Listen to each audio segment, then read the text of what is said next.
ಮುಹರ್ರಂ ತಿಂಗಳ ಪವಿತ್ರವಾದ ಆಶುರಾ ದಿನವು ಇಸ್ಲಾಮಿನ ಇತಿಹಾಸದಲ್ಲಿ ಅತ್ಯಂತ ಮಹತ್ವದ ದಿನವಾಗಿದೆ. ಆಶುರಾ ನಮಗೆ ಕೇವಲ ಒಂದು ದಿನವಲ್ಲ, ಅದು ಸತ್ಯದ ವಿಜಯ, ತ್ಯಾಗದ ಸಂದೇಶ ಮತ್ತು ಅಲ್ಲಾಹನ ಮೇಲಿನ ಅಚಲ ಭರವಸೆಯ ಸಂಕೇತವಾಗಿದೆ.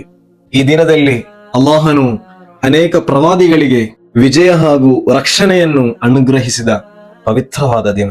ವಿಶೇಷವಾಗಿ ಪ್ರವಾದಿ ಮೂಸಾ ನಬಿ ಅಲೈಹಿಸ್ಸಲಾಂ ಮತ್ತು ಅವರ ಅನುಯಾಯಿಗಳು ಫಿರೌನಿನ ದೌರ್ಜನ್ಯದಿಂದ ಕಾಪಾಡಿದ ದಿನವೆಂದು ಹದೀಸುಗಳಲ್ಲಿ ಉಲ್ಲೇಖಿಸಲಾಗಿದೆ.